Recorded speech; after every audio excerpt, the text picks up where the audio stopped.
ചെമ്പനിപ്പു സീരിയലിന്റെ നാളത്തെ episode review വിശേഷങ്ങളിലേക്ക് എല്ലാവർക്കും സ്വാഗതം. രവി പുതിയ ജോലിക്ക് പോകാൻ വേണ്ടിയിട്ട് തീരുമാനിച്ചു കഴിഞ്ഞു. സച്ചിക്കും രേവതിക്കും അതിനോട് താല്പര്യമില്ലാത്തതുകൊണ്ട് തന്നെ അവരത് പിന്തിരിപ്പിക്കാൻ വേണ്ടിയിട്ടൊക്കെ നോക്കുന്നുണ്ട്. പക്ഷേ രവി ഓൾറെഡി തീരുമാനം എടുത്തു കഴിഞ്ഞു എന്ന് രവിയുടെ സംസാരത്തിൽ നിന്നും മനസ്സിലാകുന്നുണ്ട്. അതിനെ സപ്പോർട്ട് ചെയ്തുകൊണ്ടാണ് ചന്ദ്രയും അതുപോലെ തന്നെ പണം വരുന്ന കാര്യത്തെക്കുറിച്ച് ഓർക്കുന്ന സമയത്ത് അച്ഛൻ പണിക്ക് പോയിക്കോട്ടെ എന്ന് തന്നെയാണ് ശ്രുതിയുടെ പക്ഷവും. അതേസമയം ശ്രുതിയാണെങ്കിൽ ആദ്യയെ റെഡിയാക്കി സ്കൂളിൽ കൊണ്ടിടാനുള്ള ഒരുക്കത്തിലാണ്. ആദ്യയുടെ അടുത്ത് ഡ്രസ്സൊക്കെ ചേഞ്ച് ചെയ്ത് കൊടുക്കുമ്പോൾ ശ്രുതി ഇങ്ങനെ ചോദിക്കുന്നുണ്ട്, നിനക്ക് നിന്റെ പഴയ ഫ്രണ്ട്സിനെയും ടീച്ചേഴ്സിനെയും ഒക്കെ മിസ് ചെയ്യുന്നുണ്ടോ എന്നുള്ള കാര്യം. ഉണ്ട് എന്ന് തന്നെയാണ് ആദ്യയുടെ മറുപടി. നീ മിസ് ചെയ്യൊന്നും വേണ്ട, നിന്നെ ഫ്രണ്ട്സിന്റെ അടുത്തൊക്കെ ഇടയ്ക്കൊക്കെ കൊണ്ടുപോകാം എന്ന് ശ്രുതി പറയുന്നുണ്ടെങ്കിലും അമ്മയെ തന്നെ കാണാൻ വേണ്ടിയിട്ട് പറ്റുന്നില്ല. പിന്നെയല്ലേ ഫ്രണ്ട്സിന്റെ അടുത്ത് അമ്മ എന്നെ കാണിക്കാൻ വേണ്ടി കൊണ്ടുപോകുന്നത്. അത് കേൾക്കുമ്പോൾ ശ്രുതിക്ക് ആകെ എന്തോ പോലെ ആവുന്നുണ്ട് കേട്ടോ. പക്ഷെ ശ്രുതിയാണെന്നുണ്ടെങ്കിൽ അമ്മയ്ക്ക് വരാൻ കുറച്ച് ബുദ്ധിമുട്ടുള്ളതുകൊണ്ടല്ലേ മോന് അമ്മയുടെ അവസ്ഥയൊന്ന് മനസ്സിലാക്കണം. എന്തായാലും ഒരു ദിവസം മോന്റെ ഫ്രണ്ട്സിനെയൊക്കെ കാണാൻ വേണ്ടിയിട്ട് അമ്മ കൊണ്ടുപോകുന്നൊക്കെ പറഞ്ഞിട്ട് ആദ്യയെ ആശ്വസിപ്പിക്കുന്നുണ്ട്. അതിനുശേഷം നമുക്ക് ഇറങ്ങിയാലോ എന്ന് ചോദിച്ചിട്ട് രണ്ടുപേരും ആ വീട്ടിൽ നിന്നും സ്കൂളിലേക്ക് ഇറങ്ങുവാണേ. രവിയാണെന്നുണ്ടെങ്കിൽ പോകാൻ വേണ്ടിയിട്ട് റെഡി ആയിട്ട് ഇറങ്ങുവാണേ. അച്ഛനെ എങ്ങോട്ടാ പോകാൻ വേണ്ടിയിട്ട് റെഡി ആയത് എന്നുള്ള കാര്യം ചോദിച്ചുകൊണ്ടാണ് സച്ചി വരുന്നത്. എടാ, ഞാൻ നേരത്തെ പറഞ്ഞിട്ടില്ലായിരുന്നോ, എനിക്ക് ഒരു ജോലി റെഡി ആയിട്ടുണ്ട്, അവിടെ ഇന്നാണ് പോകേണ്ടത്. അച്ഛാ, ഞാൻ പറഞ്ഞതല്ലേ അച്ഛാ വേണ്ട എന്ന്. അത് മാത്രമല്ല, ഞാൻ അശോകനങ്ങളിനെ വിളിച്ചിട്ട് അച്ഛന് വേണ്ടിയിട്ട് ജോലി നോക്കണ്ട എന്നുള്ള കാര്യം പറഞ്ഞിട്ടുണ്ട്. അവനെ എന്നെ വിളിച്ചിട്ട് പറഞ്ഞു സച്ചി വിളിച്ചിരുന്നു എന്നുള്ള കാര്യം. നീ അങ്ങനെ മാത്രമേ പറയുള്ളൂ. ഞാൻ എന്തായാലും ഈ ജോലിക്ക് പോകാൻ വേണ്ടിയിട്ട് തീരുമാനിച്ചു.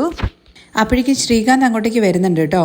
അച്ഛൻ പുതിയ ജോലിക്ക് പോകുന്ന കാര്യങ്ങളെക്കുറിച്ച് അറിഞ്ഞിട്ട് തന്നെയാണ് അച്ഛൻ അതിന്റെ ആവശ്യമുണ്ടോന്നൊക്കെ ശ്രീകാന്ത് ചോദിക്കുന്നുണ്ട്. ഞാൻ സാധാരണയായിട്ട് ചെയ്തുകൊണ്ടിരുന്ന ജോലിയല്ലേ, അത്രയും ബുദ്ധിമുട്ടൊന്നുമില്ല. രാവിലെയും വൈകുന്നേരം സ്കൂൾ കുട്ടികളെ വീട്ടിൽ കൊണ്ടുവരണം, അത്ര മാത്രമേ ഉള്ളൂ. അതില് എന്താണ് ഇത്ര കഷ്ടപ്പാടെന്നൊക്കെ ചോദിക്കുമ്പോഴേക്ക് സച്ചി ദേഷ്യപ്പെടുകയാണേ. അച്ഛ വേണ്ട അച്ഛാ, ഞങ്ങള് 3 മക്കളെ അച്ഛൻ വളർത്തി വലുതാക്കി, പിന്നെ അച്ഛൻ എന്തിനാണ് ഇപ്പൊ കഷ്ടപ്പെടുന്നത്? അച്ഛന് ഓർക്കാതെ എത്ര രാത്രികൾ ഞങ്ങൾക്ക് വേണ്ടിയിട്ട് കഷ്ടപ്പെടേണ്ടെന്ന് ചോദിക്കുമ്പോ അതിപ്പോ നല്ല കഥയായി. രാത്രിയിൽ വണ്ടി ഓടിക്കുന്ന സമയത്ത് രവിയേട്ടൻ ഉറങ്ങിക്കഴിഞ്ഞു കഴിഞ്ഞാൽ എത്ര ആൾക്കാരുടെ ജീവൻ പോകും? അല്ലെങ്കിലും ഉറങ്ങിയിട്ടാണോ ആരെങ്കിലും വണ്ടി ഓടിക്കുക എന്നൊക്കെ ചന്ദ്ര ഇങ്ങനെ ചോദിക്കുന്നുണ്ടേ. ഇത് കേട്ട് രവിയാണെങ്കിൽ ചന്ദ്ര, നീ എന്താ കോമഡി പറഞ്ഞതാണോ? ഞാൻ പുറത്തു പോയി വന്നിട്ട് ചിരിച്ചാൽ മതിയോ എന്ന് ചോദിക്കുമ്പോ അതൊക്കെ നിങ്ങളുടെ ഇഷ്ടം എന്ന് പറയണട്ടോ ചന്ദ്ര. തുടർന്ന് സച്ചിയാണെങ്കിൽ വീണ്ടും അച്ഛനടുത്ത് പറയണേ, അച്ഛ ജോലിക്കൊന്നും പോകണ്ട എന്ന്. എന്നാ ഉടനെ ശ്രുതി ചോദിക്കുന്നുണ്ട്, അച്ഛനിപ്പോ ജോലിക്ക് പോയ എന്താ കുഴപ്പം? ഡെയിലി അച്ഛൻ രാവിലെയും വൈകുന്നേരം വാക്കിങ്ങിനൊക്കെ പോയിട്ട് അച്ഛന്റെ ഹെൽത്ത് നല്ല ഹെൽത്തി ആയിട്ട് തന്നെയല്ലേ ഇരിക്കുന്നതെന്നൊക്കെ ചോദിക്കുകയാണേ. എടാ, പുറത്ത് 5-6 ഡിഗ്രിയുടെ ബോർഡ് വെച്ചിട്ടില്ലേ, അതൊക്കെ അച്ഛന്റെ അധ്വാനത്തിന്റെ ഫലമല്ലേ? ഇനിയും അച്ഛനെ പിഴിയാനാണോ നിന്റെ പ്ലാൻ എന്നൊക്കെ ചോദിക്കുന്നുണ്ട്. മക്കള് വലുതാകുന്നത് വരെ അവർ അധ്വാനിച്ച് അവരെ വളർത്തുന്നത് അച്ഛന്റെയും അമ്മയുടെയും ഉത്തരവാദിത്വമാണ്. എന്നാൽ മക്കള് തന്നോളം ആയി കഴിഞ്ഞു കഴിഞ്ഞാല് സ്വന്തം അച്ഛനും അമ്മയെയും നോക്കേണ്ട ഉത്തരവാദിത്തം സ്വന്തം മക്കൾക്കാണ്. അവരുടെ ആരോഗ്യം നാശമായി പോകത്തേയുള്ളൂ. ഇപ്പൊ എന്താ 2 മാസത്തെ കാര്യമല്ലേ ഉള്ളൂ. രാവിലെ പോയി പിന്നെ വൈകിട്ട് സ്കൂൾ കുട്ടികളെ കൊണ്ടുവിടണം, അത്രയല്ലേ ഉള്ളൂ എന്നൊക്കെ പറഞ്ഞിട്ട് നിസ്സാരമായിട്ടാണ് കേട്ടോ ചന്ദ്രമതി കാണുന്നത്. ഇപ്പൊ എന്താ അച്ഛൻ നയിച്ചിട്ട് നിങ്ങൾക്ക് കൊണ്ടുതരണം എന്നാണോ നിങ്ങൾ പറഞ്ഞു വരുന്നതെന്നൊക്കെ നമ്മുടെ സച്ചി ചോദിക്കുമ്പോ അമ്മ അങ്ങനെയല്ല പറഞ്ഞത്, അച്ഛന്റെ ആരോഗ്യം നാശമായി പോകരുതെന്ന് കരുതിയിട്ട് നമ്മൾ എപ്പോഴും ഒരേയിടത്ത് ഇരുന്ന് കഴിഞ്ഞു കഴിഞ്ഞാൽ ശരിയായിട്ടുള്ള രക്തോട്ടം ഉണ്ടാവില്ല, അങ്ങനെയൊക്കെയാണ് അമ്മ ഉദ്ദേശിച്ചെന്നൊക്കെ ശ്രുതി പറയുന്നുണ്ട്. ശ്രീകാന്തും പറയുന്നുണ്ട്, അച്ഛൻ പറഞ്ഞല്ലോ ബോറടിക്കുന്നു, അതുകൊണ്ട് അച്ഛൻ ഒരു 2 മാസത്തെ കാര്യമല്ലേ ഉള്ളൂ, പോയിട്ട് വരട്ടെ എന്ന് ശ്രീകാന്ത് പറയണേ. നിങ്ങൾ എന്താണ് എല്ലാവരും ഒരേപോലെ രീതിയിൽ പറയുന്നത്? അപ്പോഴേക്കും രേവതി അങ്ങോട്ടേക്ക് വരുന്നുണ്ട്. കയ്യിൽ ഒരു കിറ്റും ഉണ്ട്. രേവതി, നീ പറ, എന്താണ് നിന്റെ അഭിപ്രായം എന്ന്? അല്ലെങ്കിലും ഈ വീട്ടിലെ തീരുമാനം എടുക്കാൻ ഇവളാരാന്നൊക്കെ ചന്ദ്രമതി ചോദിക്കുന്നുണ്ട്. ചന്ദ്രയെ നിർത്ത് എന്ന് പറഞ്ഞിട്ട് രവി കൈകൊണ്ട് ഇങ്ങനെ കാണിക്കുന്നുണ്ട്. രേവതിക്കും അവകാശമുണ്ട്. രേവതി, നീ പറ, അത് അച്ഛന്റെ ഇഷ്ടമല്ലേ? അച്ഛൻ പറഞ്ഞതുപോലെ തന്നെ എപ്പോഴും അധ്വാനിച്ചിരുന്ന ആൾക്കാര് ഒരേ അടുത്ത് തന്നെ ഇരിക്കുന്ന സമയത്ത് അവർക്കും ബോറടിക്കുമല്ലോ, അതുകൊണ്ട് അച്ഛന്റെ ഇഷ്ടം പോലെ ചെയ്യട്ടെ എന്നാണ് രേവതിയുടെ പക്ഷം കേട്ടോ. എന്റെ അച്ഛനും പണ്ട് ഇങ്ങനെ തന്നെയായിരുന്നു. ശരീരത്തിന് സുഖമില്ലെങ്കിലും അച്ഛൻ ചുമ്മാ പോയിട്ട് ആ കടയിൽ ഇരിക്കുമായിരുന്നു നിങ്ങൾ അങ്ങനെ പറയുന്നത് കേൾക്കുമ്പോൾ, എടീ നിന്റെ അച്ഛൻ ആ കരിമ്പ് മെഷീന്റെ മുമ്പിൽ ഇരിക്കുന്നതും അതുപോലെ തന്നെ സെൻട്രൽ ഗവൺമെന്റ് ജോലി നോക്കിയ രവിയേട്ടനും ഒന്നാണോ എന്ന് ചോദിക്കുവാണേ. ഇത് കേട്ട രേവതിയാണെന്നുണ്ടെങ്കിൽ, അമ്മേ ഞാൻ അങ്ങനെ തന്നെയാണ് വിചാരിക്കുന്നതെന്ന് പറയുന്നുണ്ട് കേട്ടോ. രണ്ടുപേരും ഒരുപോലെയാ കാണുന്നതെന്ന്. ചന്ദ്രേ, അവളുടെ അച്ഛനെ പോലെ തന്നെയാണ് എന്നെയും കാണുന്നത്. ഇതിൽ നിന്റെ പ്രശ്നം എന്താണ്? അച്ഛാ അതൊന്നും അവർക്ക് പറഞ്ഞാൽ മനസ്സിലാവില്ല എന്ന് സച്ചിയും പറയുവാണേ. വിളിച്ചു കൊണ്ടൊന്നും ഞങ്ങൾക്ക് തരേണ്ട കാര്യമൊന്നുമില്ല. അച്ഛന് ഒരു റിലാക്സേഷന് വേണ്ടിയിട്ട് പോകണമെന്നാണെന്നുണ്ടെങ്കിൽ അച്ഛൻ പോയിക്കോളൂ. അല്ലെങ്കിലും അച്ഛൻ ജോലിക്ക് പോണ്ട എന്നുള്ള തീരുമാനം എടുക്കേണ്ടത് അച്ഛൻ തന്നെയാണ്. അതില് ആർക്കും ഒരു റൈറ്റ്സും ഇല്ല പറയാൻ വേണ്ടിയിട്ട് എന്നുള്ള കാര്യമൊക്കെ ശ്രീകാന്തും പറയുന്നുണ്ട് കേട്ടോ. കേട്ടില്ലേ സച്ചി, ഇവിടെ ഞാൻ ജോലിക്ക് പോകുന്നതിനോട് താല്പര്യമുള്ളവരാണ് ഭൂരിപക്ഷം എന്ന് കരുതിയിട്ട് അച്ഛൻ ജോലിക്ക് പോണോ? അച്ഛന് ബോറടിക്കുന്നുണ്ടെങ്കിൽ അച്ഛൻ പോയിട്ട് ഫ്രണ്ട്സിനെ മീറ്റ് ചെയ്യേ, പിന്നെ എവിടെയെങ്കിലും ടൂർ പോകുന്നൊക്കെ പറയുന്നുണ്ട്. അത് കേട്ട് സച്ചിയുടെ മുഖത്തേക്ക് രവി ഇങ്ങനെ നോക്കി നിൽക്കുവാണ്.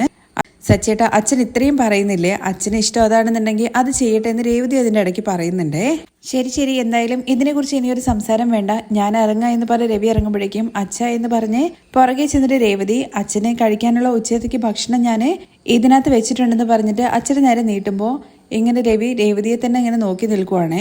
അച്ഛനെന്താ നോക്കുന്നതെന്ന് രേവതി ചോദിക്കുമ്പോൾ ഇല്ല, ഞാൻ ജോലിക്ക് പോകുന്ന സമയത്ത് പോലും ഇങ്ങനെ ടിഫിൻ ബോക്സ് കൊണ്ടുപോകാറില്ല എന്ന് പറയുമ്പോഴേക്കും ചന്ദ്രയ്ക്ക് അത് കൊള്ളുവാണേ.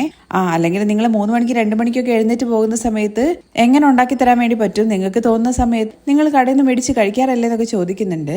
ഞാൻ സ്കൂളിൽ പോകുന്ന സമയത്താണ് എന്റെ അമ്മ ഇതുപോലെ ടിഫിൻ ബോക്സുമായിട്ട് എന്റെ പിന്നാലെ വരാറ്. എനിക്ക് എന്റെ അമ്മയെ ഓർമ്മ വന്നു എന്ന് രവി പറയുന്നുണ്ട്. അത് പറഞ്ഞ് രവി ഇറങ്ങുമ്പോഴേക്കും അച്ഛ എന്ന് പറഞ്ഞിട്ട് സച്ചി വീണ്ടും പുറകെ ചെല്ലുന്നുണ്ട്. നീ എന്തൊക്കെ പറഞ്ഞു കഴിഞ്ഞാലും ഞാൻ ജോലിക്ക് പോകുന്ന രവി പറയുമ്പോൾ അതല്ല അച്ഛാ, ഞാന് അച്ഛനെ കൊണ്ടുവിടാം അവിടെ എന്ന് പറയുന്നുണ്ട്. എന്താടാ എനിക്ക് ഒറ്റയ്ക്ക് പോകാൻ വേണ്ടിട്ട് അറിയില്ലേ? അല്ല അച്ഛാ, അച്ഛൻ എന്തിനാണ് ഒറ്റയ്ക്ക് പോകുന്നത്? ഓട്ടോയിലൊക്കെ കയറിയിട്ട് വേണ്ടേ പോകാന്? ഞാൻ എന്തായാലും അച്ഛനെ അവിടെ കൊണ്ടുവിട്ടിട്ട് ട്രിപ്പിന് പോയിക്കോളാം എന്ന് പറഞ്ഞിട്ട് സച്ചിയും നമ്മുടെ രവിയുടെ ഒപ്പം പോകുന്നുണ്ട്. രവിയെ യാത്രയാക്കാൻ വേണ്ടിയിട്ട് എല്ലാവരും കൂടി പുറത്തിറങ്ങി ഇങ്ങനെ നിൽക്കുന്നുണ്ട്. എന്താടാ ഞാൻ പുറം നാട്ടിലേക്ക് എവിടേക്കെങ്കിലും പോവാണെന്ന് ചോദിക്കുമ്പോൾ അതല്ല അച്ഛാ, ഒരുപാട് നാളുകൾക്ക് ശേഷമല്ലേ അച്ഛൻ ജോലിക്ക് പോകുന്നത്, അതുകൊണ്ടാണ് എന്ന് ശ്രീകാന്ത് ഇങ്ങനെ പറയുന്നുണ്ട് കേട്ടോ. അപ്പോഴേക്കും ഇവരുടെ ഇടയിൽ കൂടെ ചന്ദ്രമതി ഇങ്ങനെ ഓടുവാണ് കേട്ടോ. അതുകൊണ്ട് എല്ലാവരും ഇങ്ങനെ നോക്കുന്നുണ്ട്. വേറൊന്നിനുമല്ല, അവിടെ ആരെങ്കിലും ഉണ്ടോ എന്നുള്ള കാര്യം നോക്കാൻ വേണ്ടിയിട്ടാണ്. ഈ ശകുനൊക്കെ നോക്കില്ലേ, അതുപോലെ ആരുമില്ല എന്നുള്ള കാര്യം മനസ്സിലാക്കി ചന്ദ്രമതിയാണെങ്കിൽ രവിയേട്ടൻ വാ എന്ന് പറഞ്ഞിട്ട് വിളിച്ച് കയറ്റുന്നൊക്കെ ഉണ്ട്. അങ്ങനെ ചന്ദ്ര തന്നോട് കാണിക്കുന്നതൊക്കെ കാണുമ്പോൾ രവിക്കും ഭയങ്കരമായിട്ട് സന്തോഷമൊക്കെ തോന്നുന്നുണ്ട്. അങ്ങനെ കാറിൽ കയറിയിട്ട് പോകുകയാണ് കേട്ടോ. ശ്രുതിയും അതുപോലെ തന്നെ ആദ്യം കൂടി ചേർന്നിട്ട് ഓട്ടോയിലാണ് കേട്ടോ സ്കൂളിലേക്ക് പോയിക്കൊണ്ടിരിക്കുന്നത്.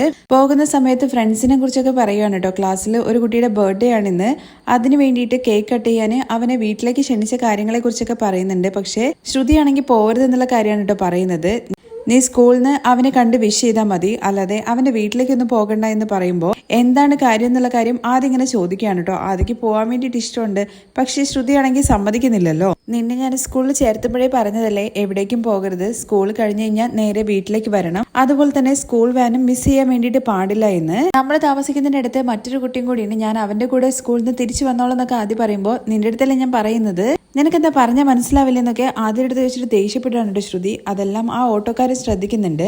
നീ ഇങ്ങനെ വാശി പിടിക്കുകയാണെന്നുണ്ടെങ്കിൽ നിന്നെ ഞാൻ തിരിച്ച് വീണ്ടും നാട്ടിൽ തന്നെ കൊണ്ടുവിടും, പിന്നെ ഞാൻ നിന്നെ കാണാൻ പോലും വരില്ല എന്നൊക്കെ ശ്രുതി പറയുമ്പോഴേക്കും ആദ്യം അങ്ങ് അടങ്ങുന്നുണ്ട്. ആദ്യയുടെ മുഖം വാടുന്നത് കാണുമ്പോഴേക്കും ആദ്യം ഞാൻ നിന്റെ നല്ലതിന് വേണ്ടിയിട്ടാണ് പറയുന്നത്, നീ സ്കൂളിൽ വെച്ചിട്ട് അവനെ വിഷ് ചെയ്താൽ മതി, പിന്നെ നിനക്ക് ഞാൻ വൈകുന്നേരം വരുന്ന സമയത്ത് കേക്കൊക്കെ മേടിച്ചിട്ട് വരാം എന്ന് പറയുന്നുണ്ടെങ്കിലും ആദ്യയുടെ മുഖം അത്ര അങ്ങ് തെളിയുന്നൊന്നുമില്ല കേട്ടോ. അങ്ങനെ ശ്രുതിയും അതുപോലെ ആദ്യം സ്കൂളിൽ എത്തുന്നതിന് മുമ്പായിട്ട് തന്നെ സച്ചി രവിയെ സ്കൂളിൽ കൊണ്ടുപോയി ഇറക്കി വിടുന്നുണ്ട്. ഇതാണ് സ്കൂൾ എന്ന് പറഞ്ഞിട്ട് രവി സ്കൂളിലേക്ക് പോകുന്നുണ്ട്. സച്ചി കുറച്ചുനേരം കാറിനടുത്ത് നിന്നിട്ട് വീണ്ടും രവിയുടെ പുറകെ ഓടി ചെല്ലുന്നുണ്ട്.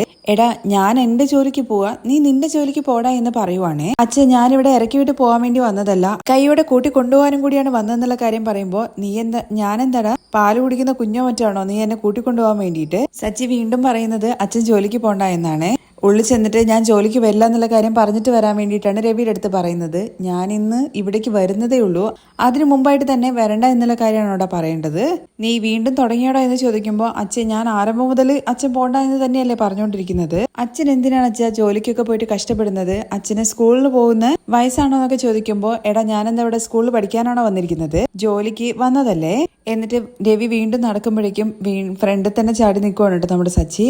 അച്ഛാ അതാണ് ഞാൻ വേണ്ടെന്ന് പറഞ്ഞത്, അച്ഛൻ 3 ആൺപിള്ളേരെ പഠിപ്പിച്ച് വലുതാക്കിയില്ലേ, എന്നിട്ടും അച്ഛൻ ജോലിക്ക് പോകാന്നുള്ള കാര്യം കേട്ട് കഴിഞ്ഞ് കഴിഞ്ഞാൽ മറ്റുള്ളവരൊക്കെ ഞങ്ങളെയല്ലേ കുറ്റം പറയുക, അത് ഞങ്ങൾക്ക് നാണക്കേടല്ലേ? അച്ഛൻ വീട്ടിന്റെ ഫ്രണ്ടിലെ ഒരു കസേര ഇട്ട് കാലിന്റെ മേലെ കാല് കയറ്റിയിട്ട് അവിടെ അങ്ങ് ജോലിയായിട്ട് ഇരുന്നാ പോരെ അച്ഛന്നൊക്കെയാണ് കേട്ടോ നമ്മുടെ സച്ചി ചോദിക്കുന്നത്. അച്ഛൻ ജോലി ചെയ്തതൊക്കെ മതി, അച്ഛൻ ഒരു കാര്യം ഉള്ളിൽ പോയിട്ട് എനിക്ക് വരാൻ വേണ്ടി പറ്റില്ല എന്ന് പറഞ്ഞിട്ട് വാ, ഞാൻ ഇവിടെ തന്നെ വെയിറ്റ് ചെയ്യാം. എടാ അങ്ങനെയൊന്നും ചെന്നിട്ട് പറയാൻ വേണ്ടി പറ്റില്ല എന്ന് പറയുമ്പോൾ അങ്ങനെയാണെങ്കിൽ അച്ഛൻ ഞാൻ ഉള്ളിലേക്ക് വരാം, ഞാൻ ചെന്ന് പറയാന്ന് പറഞ്ഞിട്ട് സച്ചി പോകുമ്പോഴേക്ക് സച്ചിയെ പിടിച്ചു നിർത്തുവാണ് രവി. നീയേ ഒന്നും പറയണ്ട, മര്യാദയ്ക്ക് ജോലിക്ക് പോകാൻ വേണ്ടി നോക്കുക എന്നും കൂടി സച്ചിയുടെ അടുത്ത് പറയുമ്പോൾ അച്ഛൻ എന്താ ഞാൻ പറഞ്ഞത് കേൾക്കാത്തത്? എടാ ഞാനാടാ നിന്റെ അച്ഛൻ, പറയുന്നത് നീ കേൾക്ക്. എനിക്ക് തൃപ്തിയുള്ളൊരു ജോലി അത് ഞാൻ ചെയ്യുന്നു. അച്ഛന് ഇത്രയും നാൾ ജോലി ചെയ്തിട്ട് തൃപ്തിയായില്ലേ, ഞാൻ അച്ഛനെ രാജാവിനെ പോലെ നോക്കിക്കോളാം എന്ന് പറയുമ്പോൾ എടാ നീ അങ്ങനെ നോക്കേണ്ടത് നിന്റെ ഭാര്യയാണ്, എന്റെ കാര്യങ്ങളൊക്കെ ഞാൻ നോക്കിക്കോളാം, ഞാൻ ഒരിക്കലും ആർക്കും ഒരു ഭാരമാവില്ല. അച്ഛൻ എന്തൊക്കെയാ പറയുന്നത്? അച്ഛനൊരു ഭാരമായിട്ട് ഞങ്ങൾക്ക് എപ്പോഴെങ്കിലും തോന്നിയിട്ടുണ്ടോ? എത്രയെന്ന് വിചാരിച്ചിട്ടാണ് ഞാൻ വീട്ടിൽ തനിയെ ഇരിക്കുന്നത്? എല്ലാവരും ഓരോ വഴിക്ക് പോയി കഴിഞ്ഞ് കഴിഞ്ഞാൽ ഞാൻ ഒറ്റയ്ക്കാവില്ലേ? അതുകൊണ്ട് തന്നെ ഇവിടെ വന്നു കഴിഞ്ഞ് കഴിഞ്ഞാൽ കുറച്ച് ആൾക്കാരോട് സംസാരിക്കുകയും അതുപോലെ തന്നെ ഒരു ജോലിയും ആവുമല്ലോ. എന്റെ മനസ്സിന് തൃപ്തിയായിട്ടുള്ള ഒരു കാര്യം ചെയ്യുന്നത് അത് നിനക്ക് തെറ്റായിട്ടാണോടെ തോന്നുന്നതെന്ന് ചോദിക്കുമ്പോൾ അച്ഛൻ എന്തെങ്കിലുമൊക്കെ പറഞ്ഞിട്ട് എന്റെ വായ അടപ്പിച്ചാൽ മതി. എന്തൊക്കെ പറഞ്ഞു കഴിഞ്ഞാലും അച്ഛൻ കേൾക്കില്ല എന്നുള്ള കാര്യം എന്തായാലും സച്ചിക്ക് മനസ്സിലായി. അച്ഛ ജോലിക്ക് എന്തെങ്കിലും കഷ്ടതയോ അതോ ശരീരത്തിന് എന്തെങ്കിലും ബുദ്ധിമുട്ടോ തോന്നുവാണെങ്കിൽ ഈ ജോലി വേണ്ട എന്ന് പറഞ്ഞിട്ട് ഉടനെ തന്നെ വീട്ടിലേക്ക് വരണം. ആദ്യ ദിവസം തന്നെ എടാ ജോലി വിട്ട് വരാനാണല്ലോടാ നീ പറയുന്നത്, എന്തായാലും അച്ഛന്റെ ആഗ്രഹം കൊണ്ടല്ലേ വരുന്നത്. ശരി, അച്ഛൻ എന്തെങ്കിലും ഒരു ബുദ്ധിമുട്ട് തോന്നുവാണെങ്കിൽ എന്നെ ഒന്ന് വിളിച്ചാൽ മതി, ഞാൻ ടപ്പെന്ന് വണ്ടി എടുത്ത് ഇവിടെ എത്തുന്നൊക്കെ പറയുന്നുണ്ട് കേട്ടോ. അതേസമയം നമ്മുടെ സച്ചി നിർത്തിയിരിക്കുന്ന കാറിന്റെ തൊട്ട് പുറകില് ഓട്ടോ നിർത്തി ശ്രുതിയും അതുപോലെ തന്നെ ആദ്യം കൂടി ചേർന്ന് ആ സ്കൂളിലേക്ക് തന്നെയാണ് കേട്ടോ വരുന്നത്. നടന്ന് ഉള്ളിലേക്ക് വരുമ്പോൾ തന്നെ ശ്രുതി കാണുന്നുണ്ട് കേട്ടോ സച്ചിയും അതുപോലെ തന്നെ രവിയും കൂടി അവിടെ നിന്ന് സംസാരിക്കുന്നത്. അവരെ കണ്ടതും നമ്മുടെ ശ്രുതി ആകെ ഷോക്കാവുകയാണ്. എന്നിട്ട് ആദ്യം കൂട്ടിയിട്ട് അങ്ങ് മറിഞ്ഞു നിൽക്കുവാണ്. അപ്പോഴും സച്ചിയാണെന്നുണ്ടെങ്കിൽ അച്ഛൻ കൃത്യമായിട്ട് ഭക്ഷണം കഴിക്കണം, മരുന്ന് കഴിക്കണം എന്നൊക്കെ ഇങ്ങനെ പറയുവാണേ. എനിക്ക് മരുന്ന് കഴിക്കാനൊക്കെ എനിക്കറിയില്ലേ, നീ പോയിട്ട് നിന്റെ ജോലി നോക്കടാ പോടാ എന്ന് പറഞ്ഞിട്ട് നിർബന്ധിച്ച് പറഞ്ഞു വിടുവാണേ.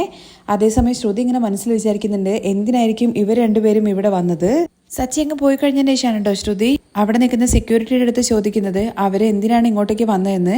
അതെന്തിനാ നിങ്ങൾ അറിയുന്നതെന്ന് സെക്യൂരിറ്റി ചോദിക്കുന്നുണ്ട്. അല്ല, എനിക്ക് കണ്ടു പരിചയമുള്ള ഒരാളെ പോലെ തോന്നി അതുകൊണ്ട് ചോദിച്ചതാണ്. അവര് ഇവിടെ പുതിയതായിട്ട് സ്കൂൾ ബസ്സിന് ഡ്രൈവറായിട്ട് വന്നതെന്നുള്ള കാര്യം പറയുവാണേ. ഡ്രൈവർ ജോലി നിർത്തിപ്പോയി, അതുകൊണ്ട് താൽക്കാലികമായിട്ട് ഇദ്ദേഹമാണ് ഇനി സ്കൂൾ ബസിന്റെ ഡ്രൈവറായിട്ട് ഉണ്ടാവുക എന്നുള്ള കാര്യം പറയുന്നുണ്ട്. എനിക്ക് മാത്രം എന്താണ് കഷ്ടപ്പാടുകൾ ഇങ്ങനെ വന്നുകൊണ്ടേ ഇരിക്കുന്നത്. ആദ്യം ആരുടെയും കണ്ണില് പെടരുതെന്ന് വിചാരിച്ചിട്ടാണ് ഇത്രയും ഉള്ളിലേക്കുള്ള ഒരു സ്കൂളിലേക്ക് വന്ന് ചേർത്തത്. എന്നാൽ ഇദ്ദേഹമാണെന്നുണ്ടെങ്കിൽ കറക്റ്റ് ഇവിടെ വന്ന് തന്നെ ജോലിക്ക് ചേർന്നല്ലോ. അങ്ങനെ ആദ്യയുടെ അടുത്താണെന്നുണ്ടെങ്കിൽ ഇന്ന് സ്കൂളിൽ പോകണ്ടെന്ന് പറയണേ. അയ്യോ അമ്മ അത് പറ്റില്ല, ഇന്ന് എന്റെ ഫ്രണ്ടിന്റെ ബർത്ത്ഡേ ആണ്, നിനക്ക് വന്ന് എതിർത്ത് സംസാരിക്കുന്നത് കുറച്ച് കൂടുന്നുണ്ട്, അതൊക്കെ നാളെ നോക്കാം, നീ വാ എന്ന് പറഞ്ഞിട്ട് അവിടുന്ന് നിർബന്ധിച്ച് ആദ്യം കൂട്ടിയിട്ട് വീട്ടിലേക്ക് ചെല്ലുവാണ് കേട്ടോ നമ്മുടെ ശ്രുതി. വന്ന ഉടനെ തന്നെ വീടിന്റെ ഡോറ് തുറന്നു കിടക്കുവാണ് കേട്ടോ. ഭയങ്കര ദേഷ്യത്തിലാണ് ശ്രുതി കയറി വരുന്നത്. അമ്മയുടെ അടുത്ത് എത്ര തവണ പറഞ്ഞിട്ടുണ്ട് ഡോറൊക്കെ അടച്ചിട്ടിട്ട് ഇരിക്കണോ എന്നുള്ള കാര്യം. അല്ല, നീ ഇവനെയും കൊണ്ടിട്ട് ഇപ്പൊ സ്കൂളിലേക്ക് പോയതല്ലേ ഉള്ളൂ, പിന്നെന്താ നീ പെട്ടെന്ന് തന്നെ തിരിച്ചു വന്നതെന്നുള്ള കാര്യം ശ്രുതിയുടെ അടുത്ത് ചോദിക്കുന്നുണ്ട്. എടാ ആദ്യം ഇന്നെന്താ സ്കൂളിന് ലീവാണോ എന്നൊക്കെ ആദ്യയുടെ അടുത്ത് ചോദിക്കുമ്പോഴേക്കും ആദ്യമാണെങ്കിൽ ബാഗും അതുപോലെ കിറ്റൊക്കെ അവിടെ ഇട്ടിട്ട് ദേഷ്യം പിടിച്ചിട്ട് റൂമിൽ പോയിട്ട് വാതിലടച്ചിരിക്കുവാണേ. ആദ്യം എന്ന് പറഞ്ഞിട്ട് നമ്മുടെ ശ്രുതി വിളിക്കുന്നുണ്ടെങ്കിലും അവനത് കേൾക്കുന്നില്ല കേട്ടോ. ആദ്യം നീ മര്യാദയ്ക്ക് വാതിൽ തുറന്നോ, നിനക്ക് എവിടുന്നാടാ ഇങ്ങനത്തെ ഒരു ആറ്റിറ്റ്യൂഡൊക്കെ കിട്ടിയത്, മര്യാദയ്ക്ക് വാതിൽ തുറന്നോന്നൊക്കെ പറഞ്ഞിട്ട് ശ്രുതി വാതിൽ ഇങ്ങനെ അടിച്ചോണ്ടിരിക്കുവാണേ. എന്താ സംഭവിച്ചതെന്നുള്ള കാര്യം വിമല ചോദിക്കുന്നുണ്ടോ ശ്രുതിയുടെ അടുത്ത്. എന്താടി പറ്റിയത്, എന്തിനാണ് അവനെ കൂട്ടിക്കൊണ്ട് ഇങ്ങോട്ടേക്ക് വന്നത്, ഇന്നെന്തായാലും അവൻ സ്കൂളിലേക്ക് പോകണ്ട, അതെന്താടി കാര്യം, എല്ലാം എന്റെ തലവിധി എന്ന് പറഞ്ഞാൽ മതിയല്ലോ. എന്താടി കാര്യം, എന്തെങ്കിലും പ്രശ്നമുണ്ടോ? എന്റെ ജീവിതത്തിൽ എപ്പോഴും പ്രശ്നങ്ങൾ മാത്രമല്ലേ ഉണ്ടായിട്ടുള്ളൂ, എവിടുന്നാണ് എനിക്ക് പുതിയ പ്രശ്നങ്ങൾ വരുന്നതെന്നുള്ള കാര്യം മാത്രം അറിയില്ല. നീ എന്താണ് കല്യാണി പറയുന്നതെന്നുള്ള കാര്യം എനിക്ക് മനസ്സിലാവുന്നില്ല. നീ എന്തിനാണ് ആദ്യയെ കൂട്ടിക്കൊണ്ട് ഇങ്ങോട്ടേക്ക് വന്നത്? ആദ്യയെ സ്കൂളിൽ ചേർത്തല്ലോ, ആ സ്കൂൾ തന്നെയാണ് സുധിയുടെ അച്ഛനും ജോലിക്ക് ചേർന്നത്. സുധിയുടെ അച്ഛനോ? അതെ, സിറ്റിയിൽ ഏതെങ്കിലും സ്കൂളിൽ ചേർത്ത് കഴിഞ്ഞ് കഴിഞ്ഞാൽ ആരുടെയും കണ്ണിൽ പെടുന്ന വിചാരിച്ചിട്ടാണ് ഇത്രയും ഉള്ളിൽ കൊണ്ടുവന്നിട്ട് സ്കൂളിൽ ചേർത്തത്. എന്ത് ചെയ്യാനാ, എന്റെ കഷ്ടകാലം എന്ന് പറഞ്ഞാൽ മതിയല്ലോ. അതേ സ്കൂൾ തന്നെയാണ് സുധിയുടെ അച്ഛനും ജോലിക്ക് വന്ന് ചേർന്നിരിക്കുന്നത്. അവര് റിട്ടയർഡ് ആയതല്ലേ, പിന്നെന്തിനാ അവര് വീണ്ടും ജോലിക്കൊക്കെ വരുന്നതെന്ന് വിമല ചോദിക്കുന്നുണ്ട്. എല്ലാം എന്റെ വിധിയാണ്. ഇതെല്ലാം കേട്ട് വിമലയ്ക്ക് നല്ല ടെൻഷൻ ആവുന്നുണ്ട്. ശ്രുതി, നീ പറഞ്ഞതുപോലെ തന്നെ വിധി കളിക്കുന്നത് കളി കണ്ടില്ലേ, ഇത്രയും നാള് ജോലിക്ക് പോകാത്ത ആള് ഇപ്പൊ ജോലിക്ക് പോകുന്നു. അത് മാത്രമല്ല, നിന്റെ പയ്യൻ പഠിക്കുന്ന അതേ സ്കൂളിൽ തന്നെ അവൻ ജോലിക്കും വന്നില്ലേ. ഇങ്ങനെയെല്ലാം സംഭവിക്കുന്നത് കാണുമ്പോൾ എനിക്ക് നല്ല ഭയം തോന്നുന്നുണ്ട് കല്യാണി. ഇങ്ങനെ ഭയന്ന് എത്രയെന്ന് വിചാരിച്ചിട്ടാണ് കല്യാണി നീ ജീവിക്കുന്നത്? ഒരു കാര്യം ചെയ്യ്, നിന്നെ കുറിച്ചിട്ടുള്ള എല്ലാ സത്യങ്ങളും അവരുടെ അടുത്ത് തുറന്ന് പറയണം. എന്നിട്ട് എന്താണ്, ഇപ്പൊ തന്നെ എന്നെ പുറത്താക്കിയിരിക്കുകയാണ്. ഇനി എന്നേക്കുമായിട്ട് ആ വീട്ടിലേക്ക് കയറാൻ വേണ്ടി പറ്റാത്ത രീതിയിൽ നിങ്ങൾക്ക് എന്റെ അമ്മായിമ്മയെ കുറിച്ചിട്ട് ഒന്നും അറിയാത്തതുകൊണ്ടാണ്. അല്ലെങ്കിൽ ആ രേവതിയെ എന്ന് മോശപ്പെട്ട രീതിയിലാണ് നടത്തുന്നത്. എന്നെ കുറിച്ചിട്ടുള്ള ഈ സത്യങ്ങളും കൂടി അറിഞ്ഞു കഴിഞ്ഞാലുണ്ടല്ലോ, അവരൊരിക്കലും എന്നെ ആ വീട്ടിലേക്ക് കയറ്റില്ല. വീണ്ടും എന്റെ ജീവിതം തകർക്കുന്ന രീതിയിൽ ഓരോന്ന് പറയാൻ വേണ്ടി നിൽക്കരുതെന്നൊക്കെ പറഞ്ഞിട്ട് ശ്രുതി വിമലയുടെ അടുത്ത് ഭയങ്കരമായിട്ട് ദേഷ്യപ്പെടുവാണേ. അങ്ങനെ ശ്രുതിയാണെങ്കിൽ ഇനിയിപ്പോ ആദിയുടെ വിവരങ്ങള് ഉടനെ തന്നെ രവി അറിയാനുള്ള സാധ്യത ഉണ്ടെന്നുള്ള കാര്യം മനസ്സിലാക്കി പേടിച്ച് നിൽക്കുവാണ് കേട്ടോ. ഇനി ആ കാര്യം കൂടി അറിഞ്ഞു കഴിഞ്ഞാൽ പിന്നെ ശ്രുതി ഒരിക്കലും ആ വീട്ടിലേക്ക് കയറാനും മനസ്സിൽ പോലും വിചാരിക്കേണ്ട എന്നുള്ള കാര്യം ശ്രുതിക്ക് തന്നെ അറിയാം. ബാക്കി വിശേഷങ്ങൾ കേൾക്കാൻ താല്പര്യമുണ്ടെന്നുണ്ടെങ്കിൽ നെക്സ്റ്റ് എപ്പിസോഡിൽ നിന്ന് കമന്റ് ചെയ്യണേ.